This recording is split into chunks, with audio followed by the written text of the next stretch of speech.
揾到一啲好相似嘅歷史嘅佐證，一啲嘅 case 係睇到呢個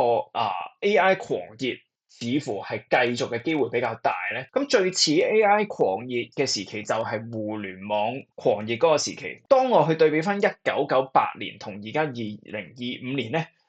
無論係技術面同埋基本面咧，都有好多嘅相似之處。咁呢個係98年、99年嗰個嘅科網泡沫嗰個嘅盛世。睇翻啲重點 mark 咗嘅嘢，喺98年之前咧其實成個 bull run 係由1995年已經開始㗎啦。其實喺95年當時又聯儲局開始減息，有開始減息啦，中間又停下 pause 咁樣啦，同而家都似嘅。95年開始係行咗幾年，跟住咧即係升咗一大段啦。然後去到98年咧，就有一個 event driven 嘅一個好比較急嘅 correction 咁呢個納指又係跌咗2-3成嘅，俄羅斯債務違約之後咧，去到呢度聯儲局又減息跟住成個升勢配合埋互聯網嗰個嘅熱潮咧，成個升勢係去到一個白熱化，你見到個 uptrend 突然之間個上升嘅斜率係比之前係高咗好多嘅。OK，咁呢個係當時互聯網嗰個嘅背景bull run 係 start 咗一大段時間㗎啦。去到呢度有啲 event driven 跟住咧走出 correction，配合減息，配合互聯網熱潮，一個升勢白熱化走咗出嚟。咁呢個係98年個 case 我去對比翻而家咧，其實都有好多相似之處而家即係呢一個嘅 bull run 其實由2023年開始㗎啦當時 Nvidia 喺呢度已經開始升㗎啦，又係升咗一大段，其實升咗2年以上嘅。OK，跟住又係一個 event driven，就係特朗普關稅熊市啦熊市跟住冇事走翻出嚟，然後配合翻聯儲局減息，又係見到有個升勢白熱化咁嘅情況，配合埋 AI 呢一個熱潮減息加 AI 升勢白熱化，又係個上升斜率好癲，同埋呢一個嘅 uptrend 明顯係長過以往嗰啲嘅 uptrend。OK，咁呢個係我而家見到嗰個嘅情況。OK，呢個嘅技術面嘅相關性，並且咧，如果睇翻當時98年嗰啲嘅 market leaders 咧，我哋會見到個 uptrend 咧，就係亦都係符合嗰個動能投資底部計數嗰樣嘢嘅。底部計數就係一般喺個 stage 2度，隻股票會行4至5個底部，而一般咧1、2、3個 base 咧都仲係算係早中期嘅，去到第4個 base 開始叫做晚期。咁譬如 Cisco 啦，當時喺呢度就係啱啱1998年俄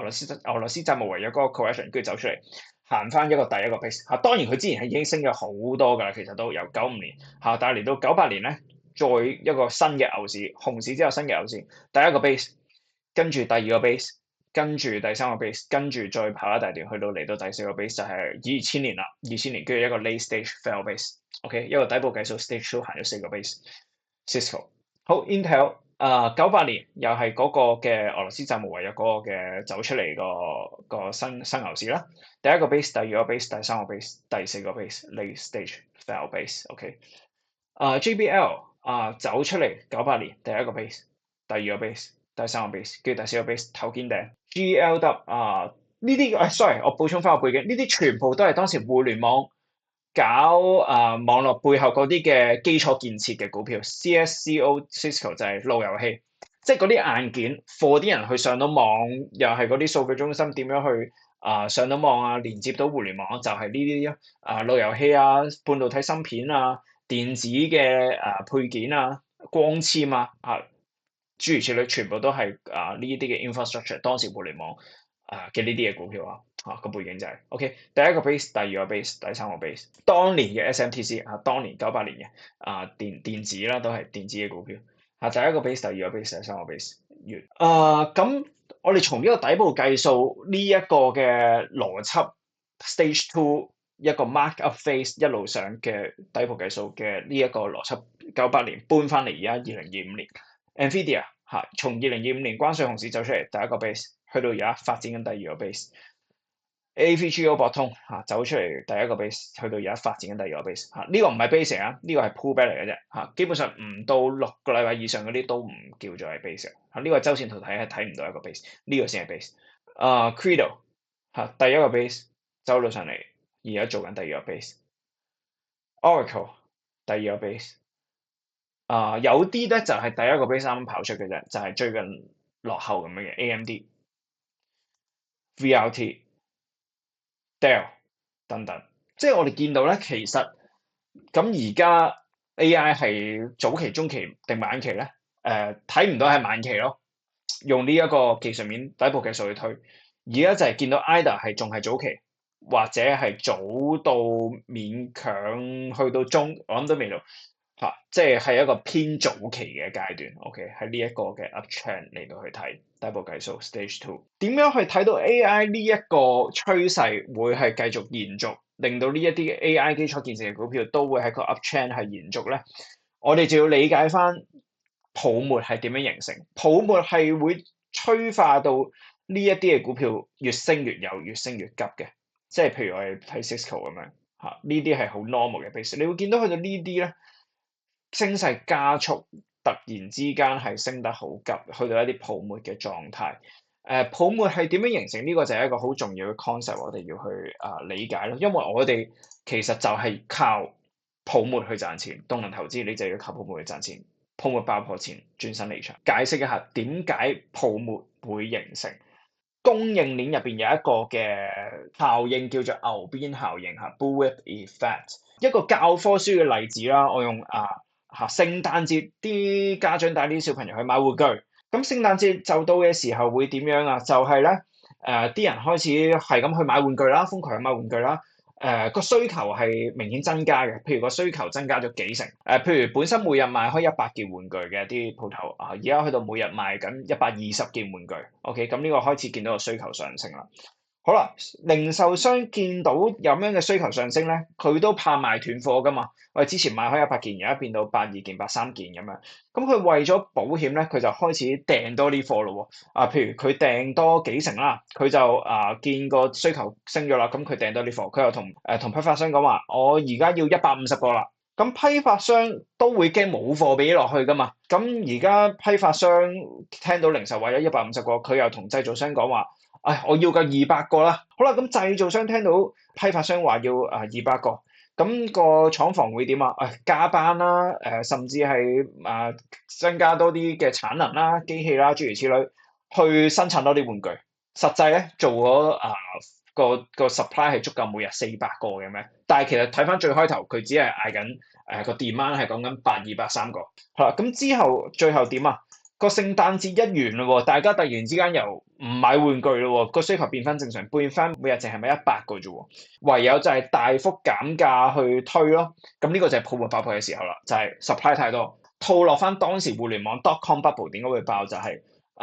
90年代尾啲人開始上網啦，呢個起點嚟嘅。咁啲互聯網公司咧睇到呢啲嘅機會就瘋狂燒錢起網站啦，擴張啲伺服器啦，咁佢哋就係為咗搶佔個市場。就係咁訂呢啲嘅硬件，驚缺貨，個需求就開始被放大啦。咁而呢個時候咧，啲投資人更加係推波助瀾啦，又炒到啲股價好高，令到成個氣氛好熾熱。好啦，咁啲 .com 嘅公司係喺度係咁放訂單啊嘛。咁嗰啲最上游又係基礎建設啦，嗰啲供應端最上游嗰啲，即係 Cisco 做路由器啊 ，Intel 做芯片啊，呢啲嘅供應商咧，上游供應商咧，聽到喂下邊嘅需求好似好勁喎，啲訂單係咁飛嚟，係咁暴增喎，就以為個需求咧永遠都會喺度嘅，永遠都上漲有需求。咁佢哋唔單止就係加大個產能啦，甚至係會認為未來嘅需求都係咁高，甚至更加大。結果咧就將個生產咧有咁勁 push 到有幾勁就得咁勁。OK，將個生產係咁放大。咁最後咧就係譬如 Cisco 啦，最典型嘅例子，佢個路由器需求係好過度膨脹啦，大減價清貨，股價暴跌。咁而家 AI 泡沫咧都係咁嘅原理嘅啫。其實你明白咗你就知道點樣係靠呢個 AI 泡沫賺大錢咯。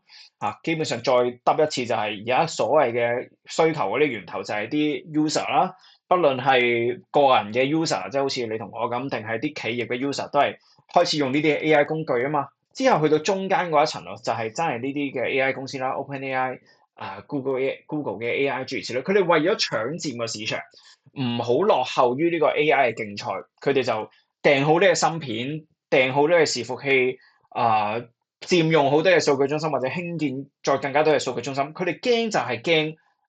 缺貨，驚冇呢啲嘅算力，唔夠算力，代表佢哋會落後，佢哋落後跑輸就會俾對手打低。佢哋好唔想呢樣嘢發生，佢哋就不停去加碼呢啲訂單。令到佢哋唔會缺貨，令到佢哋可以保持喺呢個 AI 競賽走到最前。OK，但係嗰啲加碼嘅訂單咧，可以係佢放大咗個需求好多，可能實質係未必有咁大嘅需求，但係佢放咗好多呢啲需求出嚟。好啦，咁當上游嗰啲即係佢哋嘅供應商，即係包括芯片嘅 NVIDIA 好、AMD 好再上一層就台積電啦，呢啲嘅公司又好啦，或者係做又係路由器嘅ANET 又好。高速連接銅纜嘅 Credo 又好，Dell 又好，或者其他電力公司諸如此類各樣嘅呢啲 AI 基建公司都好。喂，聽到喂啲訂單係咁嚟喎，喂個係咁有單喎，咁佢哋都驚接唔晒呢啲單噶嘛？喂，咪繼續瘋狂去擴產能咯。喂，啲單都你都聽到業績，而家有啲公司喂，佢去到2028年嘅單都俾人啲產能已經俾人爆晒，2028年已經俾人 fill up 晒啦。即係呢個時候同佢講就係佢咪 get 到就係、你再擴多啲產能，你咪有機會接到更加多嘅訂單，賺到多啲錢咯。咁所以佢哋會去繼續擴產起多嘅工廠，囤多啲嘅貨。咁結果最終嘅需求咧，好可能都係被放大好多好多倍。咁呢個最後就係去翻嗰個嘅牛鞭效應，就係、最終咧產能過剩，因為個需求被放大咗好多倍，產能過剩，跟住價格崩。啲存貨堆積如山，要減價促銷 ，AI 泡沫爆破。重點係咩咧？個 take away 係咩啦？即係泡沫咧係會令到人係致富賺大錢。重點係你要識得喺泡沫爆破前離場。即係2000年嘅科網泡沫，或者香港啦，08年金融海嘯之後10年嘅低息時期，香港樓嘅泡沫。當中都係有輸家有贏家嚇，贏家就係有參與到泡沫，然後識得喺泡沫爆破前離場嘅人。而往往泡沫去到中段打後咧，中後段咧升勢係會加速啲嘅。即係我哋參考 Cisco 呢一啲段嘅升勢，去到1999年中之後，所以係要把握呢個泡沫。亦都而家嘅 AI 泡沫，我哋睇翻歷史咧，就係走向泡沫化嘅機會好大㗎啦。種種嘅 news 我哋見到咧。都其實係似乎行緊以前嘅路線㗎啦，嗰啲嘅現象㗎啦。OK，點樣靠泡沫賺錢喺爆破前離場咧？即係買廣告時間啦。成套動能投資法嘅底層邏輯，喺新書度寫晒啦。咁你喺今個 weekend 去誠品嗰啲分店，我相信應該絕係有貨嘅。應該係補咗貨上架㗎啦。咁記得留意啦，去買啦。咁譬如 position trade 咧。其中一個嘅即係比較 common 嘅入場點啦，就係 even 冇喺第一個 base 入都好啦，往往當呢啲股票佢突破個 base 展開一段 momentum 嘅升勢之後，佢第一次或者第二次翻去50天線，OK 呢個周線圖啦，50天線即係大概就係10週線嘅位置啦。佢往往喺呢啲 momentum 嘅走勢展開之後，佢第一次翻嚟10週線啦。或者第二次翻去10週線啦，往往都係一啲好嘅建倉嘅位置嚟嘅，佢通常係會有 support 嘅，咁可以睇多啲嘅 example。呢個係 NVIDIA 2016-17年嗰個嘅 uptrend 啦。我頭先係周線圖，咁而家 zoom in 翻嚟到日線圖咧，譬如50天線，呢個係第一次 retrace 翻嚟50天線，呢啲通常都係一啲有 support 嘅位置。跟住呢個係2020年 Tesla 啦，周線圖啦。第一次翻嚟10週線，第二次翻嚟10週線，一啲嘅 pullback 或者一啲喺個10週線附近去做一啲嘅 base，呢啲通常都係個買盤係未完嘅，通常都係有延續嘅。當佢真係突破展開咗一啲好有動能嘅升勢，睇翻個日線圖就係 retrace 翻嚟50天線附近，翻到嚟50天線附近 rebase 第一次、第二次。咁而家咧其實都係見到啲股票咧。有唔少係做緊呢啲嘅情況Credo 突破展開咗一啲 momentum 嘅升勢retrace 翻嚟50天線跟住翻嚟50天線附近去做 base AVGO 突破動能升勢翻嚟50天線 pullback 翻嚟做一啲整固區EME 突破之後翻嚟50天線等等呢啲嘅例子 OK。咁而家係一啲咁樣嘅情況，咁樣嘅我所謂見到係有呢啲嘅機會，OK。咁但係好重要就係個前設係，因為我哋要成日去懷疑自己啲前設㗎嘛，就係 OK。咁點解今次係 work 咧？好重要，就係認錯點嚇，即係我提到啦，position trade 唔係做價值投資，唔係話你而家點樣研究得好多時間，跟住好深入，跟住咧你就不放任去持有跟住跌就一定不斷溝淡。唔係 position trade 唔係做呢樣嘢，所以我話 swing trade 同埋 position trade 都係動能投資，只不過 position trade 你係喺個趨勢當中，你係容讓佢有大啲嘅 volatility、大啲嘅波動係忍受到嘅。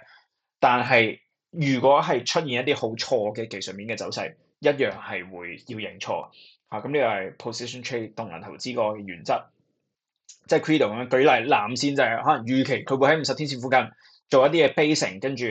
等個市 ready，佢又 ready 再行嘅。橙線就係一啲完全 unexpected 嘅走勢，你隻股票正常或者個市況正常唔應該出現嘅呢啲走勢，咁都係要走嘅。如果出現呢一種嘅走勢嘅時候譬如 Oracle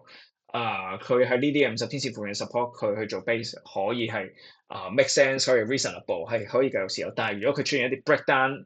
50天線支持嘅趨勢線呢啲唔合理嘅走勢，都係會係離場。呢啲係認錯點，呢啲一定要就mark 得好清楚。咁舉例，之前我都試過做 position trade Tesla 都係試過有認錯點要走人嘅情況。即係譬如2024年11月特朗普當選之後，Tesla 突破，跟住我係預佢咧走勢正常的話咧，上到嚟前頂去發展一個 cup candle 嘅。OK，咁但係咧 turns out咧佢係發展唔到咧，跟住向下懟落嚟。咁我大概 around 去到就係330零蚊呢啲位咧，就係認錯，因為去到呢度咧，成個走勢咧已經唔合理嘅。即係佢要做 cup candle 的話咧，個價格唔應該跌到落嚟呢啲嘅位置，唔合理嘅。咁我就喺呢度就係認錯走人咁樣咯。咁即係要有呢啲劃清楚定清楚咯就唔係價值投資啦。OK。